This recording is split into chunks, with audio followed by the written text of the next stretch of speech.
இயேசுவிலே மிகவும் அன்பிற்குரிய நம்முடைய தமிழ் உறவுகளுக்கு அன்னை மரியாளுடைய வணக்க மாதமாகிய இந்த மே மாதத்திலே அன்னையுடைய பரிந்து பேசுதலால் இறை அருளும் ஆசீரும் உங்களுக்கும் உங்கள் பிள்ளைகளுக்கும் உற்றார் உறவினர்களுக்கும் உங்களுடைய நண்பர்களுக்கும் நம்மை சார்ந்த சமூகத்தினர் அனைவருக்குமே அன்னை மரியாளுடைய பரிந்து பேசுதல் ஆசீராக நம்முடைய இல்லங்களிலே தங்க வேண்டும் என்ற வாழ்த்துக்களோடும் ஆசீரோடும் உங்களை இந்த காணொளி மூலம் சந்திப்பதிலே பெருமகிழ்ச்சி அடைகின்றேன். அன்புக்குரியவர்களே, திருச்சபையினுடைய வரலாற்றிலே காலம் தொட்டு அன்னை மரியாளுடைய வணக்க மாதமாக இந்த மே மாதத்தை நமக்கு திருச்சபையை அறிவித்திருக்கின்றது. அன்னை மரியாவை, இயேசுவை பெற்றெடுத்த அந்த ஒரு பெண்மணியை ஒரு தாயாக, அம்மா என்று அழைக்கக்கூடிய பாக்கியத்தை நாம் பெற்றிருக்கின்றோம். இந்த உலகிலே எந்த மொழிக்கும் இல்லாத ஒரு அழகானது ஒரு அர்த்தமிகு ஒரு வார்த்தை அம்மா. ஏனென்றால் அம்மா என்ற வார்த்தையிலே மிகப்பெரிய ஒரு கரு உருவாகின்றது. ஆ என்று சொன்னால் அது உயிர் எழுத்து, இம் என்பது மெய் எழுத்து, மா என்பது உயிர்மை எழுத்து. அதனுடைய பொருள் என்னவென்றால், தந்தையினுடைய கருவை, உயிரை ஒரு பெண்மணியானவள் தன்னுடைய உதரத்திலே உருவம் கொடுக்கின்றாள், உடலை கொடுக்கின்றாள், மெய்யாக்குகின்றாள். அதை இந்த உலகிற்கு குழந்தையாக, உயிர்மையாக அர்ப்பணிக்கின்றாள். நாம் அன்னை மரியாவை அம்மா என்று சொல்கின்றோம் என்று சொன்னால் அவள் சாதாரண அம்மா அல்ல, இறைவனுடைய அம்மா, இறைவனுடைய தாய். ஏனென்றால் விண்ணகத்தில் இருக்கின்ற அந்த இறைவனுடைய உயிரை, இறைவனை உயிராக தன்னுடைய உதிரத்திலே தாங்கியவள். அந்த உயிருக்கு, இறை உயிருக்கு உருவம் கொடுத்தவள், மெய் கொடுத்தவள். அது மட்டுமல்ல, உயிர்மெய்யாக ஆண்டவர் இயேசுவை இந்த உலகிற்காக அர்ப்பணித்தவள்.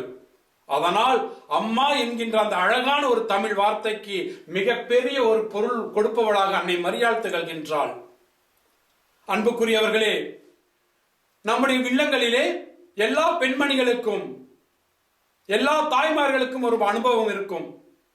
நம்முடைய இல்லங்களிலே காலையிலே தேநீர் போடவோ அல்லது காப்பி போடவோ பாலை காய்ச்சுவோம். பாலை காய்ச்சும் பொழுது அந்த பால் நன்றாக இருந்தது என்று சொன்னால் நல்ல பால் என்று சொல்லுவோம். ஒருவேளை அந்த பால் கெட்டு போனதாக, திரிந்து போனதாக மாறிவிட்டால் அந்த பாலை குறை சொல்வதை விட பல தாய்மார்கள், பெண்கள் சொல்வதை கேள்விப்படுகின்றோம், அந்த பாத்திரம் பழுதடைந்திருக்கின்றது, அந்த பாத்திரம் அசுத்தமாயிருக்கின்றது, அழுக்காயிருக்கின்றது, எனவேதான் தூய்மையான பாலை கெடுத்து விட்டது என்று சொல்லுவார்கள். அன்புக்குரியவர்களே, அந்த பாத்திரம் எவ்வாறு தூய்மையானதாக இருக்க வேண்டுமோ அந்த பாலை நல்லபடியாக நமக்கு கொடுப்பதற்கு, அதே போல இறைவனை நமக்கு கொடுக்கின்ற ஒரு தாய் தூய்மையானவளாக இருக்க வேண்டும். அதனால்தான் அன்னை மரியாளுடைய மன்றாட்டு மாலையிலே நாம் அழகாக சொல்லுவோம், ஞானம் நிறைந்த பாத்திரம் என்று சொல்லுவோம். அந்த ஞானம் நிறைந்த பாத்திரத்திலே உருவான இயேசு நமக்கு நம்முடைய அழுக்குகளை எல்லாம் நீக்கியவராக, நம்முடைய குற்றங்களை எல்லாம் கழுவுகின்ற அந்த கல்வாரி படியிலே தன்னையே கழுவாக ஒப்பு கொடுத்த அந்த ஆண்டவர் இயேசு கிறிஸ்து நம்மை தூய்மையாக்குவதற்காக இந்த தூய்மையான அன்னையினுடைய உதிரத்திலே, கருவிலே உருவாகி வந்திருக்கின்றார். அன்னை மரியாளை பற்றி சொல்லும் பொழுது அன்புக்குரியவர்களே, அவர் மாசு மறுவில்லாமல், எந்த ஒரு அழுக்கும் இல்லாமல் இந்த உலகிலே அவதரித்தவள் என்று சொல்லுவார்கள். அப்படிப்பட்ட ஒரு கோட்பாட்டை நாம் லூர்து நகரிலே காட்சியாக அன்னை காட்சி கொடுத்து நமக்கெல்லாம் அறிவித்திருக்கின்றார். நாமே அமல உற்பவம் என்று சொல்லி நமக்கெல்லாம் அன்னை அழுக்கற்ற ஒரு பெண்ணாக, ஒரு தாயாக நமக்கு காட்சி கொடுத்தாள். அதற்கான ஆதாரம் விவிலியத்தில் இல்லை என்றால் சொன்னாலும் கூட அன்புக்குரியவர்களே, அதற்கான ஆதாரம் குரானிலே இருக்கின்றது. நம்முடைய இஸ்லாமிய நண்பர்களுக்கு அது நன்றாக தெரியும். குரானிலே மரியாவை மிகப்பெரிய ஒரு புனிதையாக, இந்த உலகத்திலே மிகப்பெரிய மதிப்பிற்குரிய, மதிக்கப்படும் பெண்களுள் மிக முக்கியமானவராக கருதி குரான் அவருக்கு மகிமை செய்கின்றது. அன்புக்குரியவர்களே, குரானுடைய கதையின்படி கடவுளுக்கு பயந்த ஒரு மனிதர் இருந்தார். ஃபெர்குக் என்பது அவருடைய பெயர். அந்த மனிதர் தனக்கு நீண்ட காலமாக குழந்தை இல்லை என்று சொல்லி கடவுளிடம் வேண்டிக் கொண்டிருந்த பொழுது அவருக்கு 2 பெண் குழந்தைகள் பிறக்கின்றார்கள். ஒருவர் அன்னா, மற்றவர் இஷ்பா. இந்த அன்னாவும் இஷ்பாவும் பிறந்த போதும் கூட அந்த கடவுளுக்கு பயந்த மனிதரான பெர்குக் ஆண்டவரிடத்தில் இன்னும் வேண்டுகின்றார். ஏனென்றால் அந்த காலகட்டத்திலே பெண்களை பெறுவதை விட ஆண்களை பெறுவது மிகப்பெரிய சிறப்பு மகிமை என்று கருதினார்கள். அப்படிப்பட்ட சிறப்பை மகிமையை அடைய வேண்டும் ஆண்டவரே என்று அவர் ஆண்டவரிடத்தில் வேண்டும் பொழுது ஜிப்ரேல் என்கின்ற தூதர் அவருக்கு கனவிலே தோன்றி, ஜிப்ரேல் என்று சொன்னால் நம்முடைய மறையிலே, கத்தோலிக்க மறையிலே கப்ரியேல் என்று சொல்லுவோம். அந்த ஜிப்ரேல் என்ற தூதர், வானதூதர் அவருக்கு தோன்றி, நீ கலங்காதே, உன்னுடைய வம்சாவளியிலே, உன்னுடைய வாரிசுகளிலே 2 மிகப்பெரிய இறை தூதர்களை உனக்கு நான் தருவேன் என்று சொல்கின்றார். அந்த மனிதர் மகிழ்ச்சியோடு கண்ணை விழிக்கின்றார். 2 மகள்களுக்கும் திருமணம் செய்து வைக்கின்றார். முதல் மகளாகிய அன்னாவுக்கு இம்ரான் என்கின்ற ஒருவரை திருமணம் செய்து வைக்கின்றார். ஈஷ்பா என்கின்ற மகளுக்கு சக்கரியா என்பவரை திருமணம் செய்து வைக்கின்றார். இப்பொழுது நமக்கு இந்த கத்தோலிக்க மறையிலே நம்முடைய விவிலியத்தில் இருக்கின்ற பெயர்கள் நமக்கு பரிச்சயமாக இருக்கும். அன்னாவுக்கு சுவைக்கும் என்று சொல்லுவோம். சக்கரியா திருமணம் செய்த மரியாவினுடைய தமக்கை எலிசபெத் என்று சொல்லுவோம். இதைத்தான் குர்ஆனிலே அன்னா, இம்ரான், இஷ்பா, சக்கரியா என்று சொல்கிறார்கள். இவர்கள் யூதேய நாட்டிலே வாழ்ந்து கொண்டிருக்கின்றார்கள். அந்த தருணத்திலே அன்னாவுடைய கணவரான இம்ரான் இறந்து விடுகின்றார் குழந்தை இல்லாமலேயே. அன்னாவுக்கு குழந்தை பாக்கியம் கிடைக்கவில்லை. அப்பொழுது அன்னா அங்கே வாழ முடியாதவளாக யூதேய நாட்டிலிருந்து நாசரேத்தூருக்கு இடம்பெயர்ந்து போகின்றார். நாசரேத்தூரில் அவர் வாழ்ந்து கொண்டிருக்கின்றார். தினமும் கடவுளிடத்திலே மன்றாடியவராக, கடவுளுக்கு அஞ்சியவராக, கடவுளுடைய நல்லதொரு மகளாக வாழ்ந்து கொண்டிருக்கின்றார். ஆனால் அவருடைய ஆழ்மனதிலே மிகப்பெரிய ஒரு வருத்தம், தனக்கு குழந்தை இல்லையே என்கின்ற ஒரு ஆதங்கம், வருத்தம். அவர் ஒரு முறை அவருடைய அறையிலே இருந்து ஜெபித்துக் கொண்டிருக்கின்ற பொழுது அந்த ஜன்னல் ஓரத்திலே இருக்கின்ற ஒரு மரத்தை பார்க்கின்றார். அந்த மரத்திலே பல பறவைகள் கூடு கட்டி வாழ்ந்து கொண்டிருக்கின்றன. சில பெற்ற பறவைகள், தாய் பறவை பறந்து சென்று இறை தேடி குஞ்சு பறவைகளுக்கு ஊட்டுவதற்காக அந்த மரத்திற்கு வருகின்றது. அப்பொழுது அண்ணா ஜெபிப்பாள், ஆண்டவரே, பறவைகளுக்கெல்லாம் குழந்தை பாக்கியம் கொடுத்திருக்கின்றேன், எனக்கு கொடுக்கவில்லையே என்று சொல்லி ஜெபிக்கின்றார். அப்பொழுது அண்ணாவிற்கு மீண்டும் ஜிப்ரேல் என்ற அந்த வானதூதர் தோன்றி சொல்லுவார், உனக்கு ஒரு மகளை கொடுப்பேன், அவர் தூய ஆவியால் உன்னிடத்திலே கருவெடுத்து பிறப்பார் என்று சொல்லுவார். அப்படியாகத்தான் மரியாள் அண்ணாவின் உதரத்திலே மாசு மறுவின்றி அமல உற்பவியாக பிறந்தவள், கருவுற்றவள் என்கின்ற அந்த கோட்பாட்டினுடைய அடிப்படை இஸ்லாமியர்களுடைய புனித நூலாகிய குர்ஆனிலே இருக்கின்றது. அன்புக்குரியவர்களே, அன்னை அமல உற்பவியாக இருப்பதால் தான் நம்மை எல்லாம் மாசு மறுவற்ற பிள்ளைகளாக இறைவனிடத்தில் சேர்க்க வேண்டும் என்பதற்காக ஆசிரியர் நமக்காக அன்றாடம் பரிந்து பேசிக் கொண்டிருக்கின்றார். ஏனென்றால் இந்த உலகிலே நம்முடைய அனுபவத்தை நாம் காண்கின்றோம், எவையெல்லாம் அழுக்கற்றவையாக தூய்மையானவையாக இருக்கின்றதோ அவையெல்லாம் மேலெழுந்து செல்லும். உதாரணமாக நம்முடைய அனுபவத்திலே சொல்லுவோம், குரூட் ஆயில் என்று சொல்லுவார்கள். குரூட் ஆயில் என்று சொன்னால் இந்த உலகத்தினுடைய இயங்கு சக்திக்கு அத்தனைக்கும் ஆதி காரணமாய் இருப்பது அந்த குரூட் ஆயில் தான். ஏனென்றால் அந்த குரூட் ஆயிலில் இருந்துதான் தார், மண்ணெண்ணெய், டீசல், பெட்ரோல், அதையும் தாண்டி ஒயிட் பெட்ரோல் என்று சொல்வார்கள், வெள்ளை பெட்ரோல் என்ற ஒரு திரவங்கள் நமக்கு கிடைக்கின்றன. இதை நாம் சிந்தித்து பார்த்தோம் என்றால் அன்புக்குரியவர்களே, இந்த குரூட் ஆயிலிருந்து முதலாக வருகின்ற அந்த தார் என்பது மிகவும் அசுத்தமானது. அந்த அசுத்தமான அந்த தாரை நாம் நம்முடைய காலடியிலே பயணிப்பதற்காக, சாலைகள் அமைப்பதற்காக பயன்படுத்துகின்றோம். அந்த தாரிலிருந்து மிகவும் கொஞ்சம் தூய்மை பெற்ற ஒரு பொருளாக நமக்கு கிடைப்பது டீசல், மண்ணெண்ணெய். அந்த மண்ணெண்ணெயை நாம் பார்க்கின்ற பொழுது முதலில் எல்லாம் நம்முடைய ஊர்களில் பார்த்திருப்போம், அந்த மண்ணெண்ணெயிலிருந்து சில சக்தி வெளிப்படும். அந்த சக்தியின் வழியாக நாம் நம்முடைய உணவுகளை தயாரிக்கக்கூடிய அளவிற்கு அதற்கு ஒரு சக்தி இருக்கின்றது. அந்த மண்ணெண்ணெயை விட தூய்மையான ஒரு பொருளாக நமக்கு கிடைப்பது டீசல். டீசலுக்கு மண்ணெண்ணெயை விட சற்று அதிக சக்தி இருக்கின்றது. வாகனங்களை இயங்கக்கூடிய அளவிற்கு, இயங்க செய்யக்கூடிய அளவிற்கு அந்த டீசல் சக்தி பெற்றிருக்கின்றது. அதை விட கொஞ்சம் தூய்மையாக பார்க்கின்ற பொழுது அன்புக்குரியவர்களே, பெட்ரோல் என்று சொல்லுவோம். டீசலை பயன்படுத்துகின்ற வாகனங்களிலிருந்து வருகின்ற புகை இந்த உலகத்தை மாசுபடுத்தும். ஏனென்றால் அதிலே மாசு இருக்கின்றது. ஆனால் அதை விட சற்று தூய்மை பெற்ற அந்த பெட்ரோலில் இருந்து மாசு குறைவுபடுகின்றது. அந்த பெட்ரோலுக்கு டீசலை விட சற்று அதிக ஆற்றல் இருக்கின்றது என்று பார்க்கின்றோம். ஆனால் தூய்மையான பொருளான அந்த குரூட் ஆயிலிருந்து மிகவும் சுத்திகரிக்கப்பட்டு தூய்மை பெற்ற ஒரு திரவமாக நமக்கு கிடைப்பது ஒயிட் பெட்ரோல், வெள்ளை பெட்ரோல் என்று சொல்லக்கூடிய அந்த மிகவும் தூய்மையான ஒரு பொருள் திரவம் வான ஊர்திகளை இயக்கக்கூடிய அளவிற்கு, ஊர்திகளை விண்ணோக்கி பறக்க செய்யும் அளவிற்கு சக்தி வாய்ந்ததாக இருக்கின்றது. தூய்மையின் தரம் உயர உயர உயர உயர அதனுடைய சக்தியும் ஆற்றலும் மிக பலமானதாக இருக்கின்றது. அதைத்தான் அன்னை மரியாதை நாம் சொல்கின்றோம், அமல உற்பவி, தூய்மை நிறைந்தவள் என்று சொல்கின்ற பொழுது அந்த தூய்மை நிறைந்த அன்னை மரியாள் விண்ணகத்திற்கே சென்றிருக்கின்றாள்.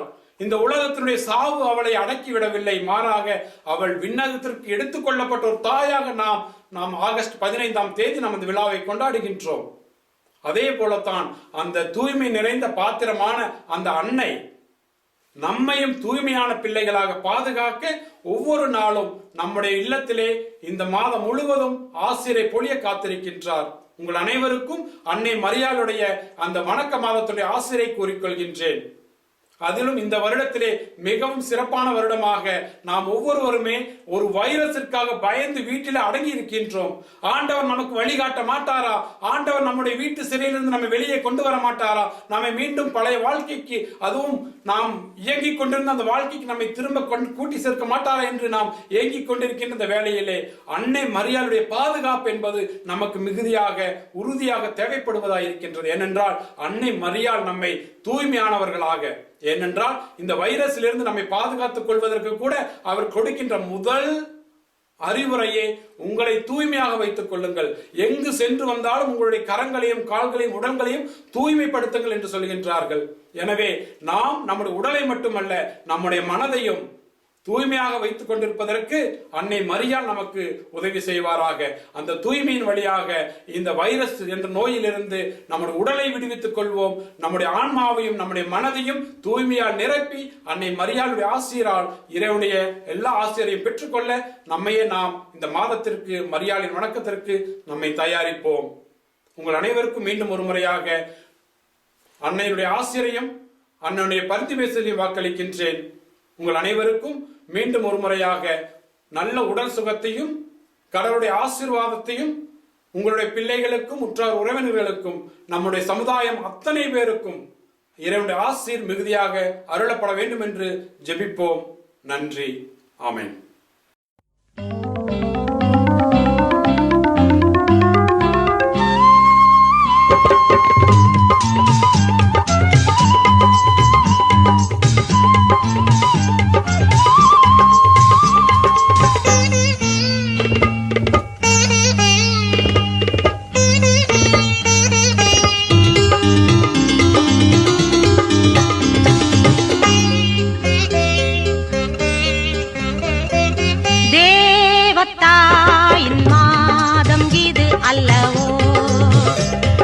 சிறப்பாய் கொண்டாடிடவே கூறப்பட்டு வாரி தோழ, தேவத்தாயின் மாதம் இது அல்லவோ. இதை சிறப்பாய் கொண்டாடிடவே கூறப்பட்டு வாரி தோழ, தேவத்தாயின் மாதம் இது அல்லவோ.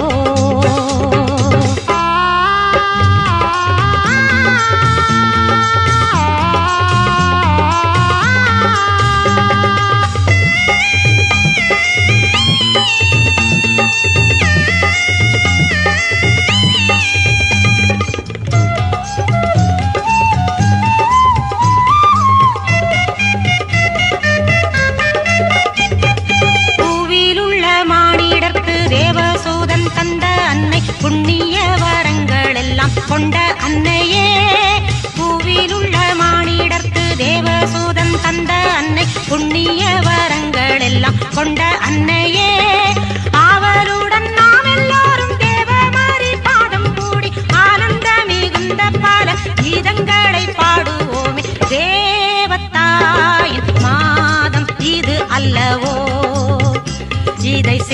சிறப்பாய் கொண்டாடிடவே கூறப்பட்டு வாரீர் தோழா தேவத்தாயின் மாதம் இது அல்லவோ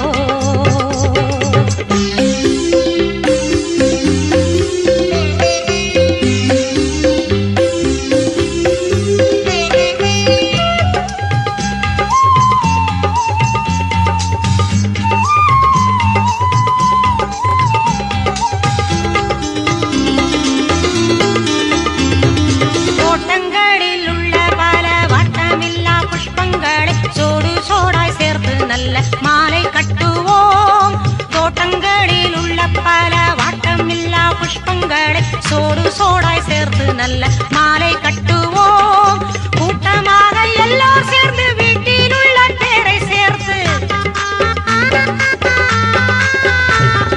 கூட்டமாக எல்லோரும் சேர்ந்து வீட்டில் உள்ள தேரை சேர்த்து கோவிலுக்கு சாயும் வேளை ஆவலுடன் போவோம் வாரி தேவத்தாயின் அல்லவோ இதை சிறப்பாய் கொண்டாடிடவே கூறப்பட்டு வாரீர் தோழா தேவத்தாயின் மாதம் இது அல்லவோ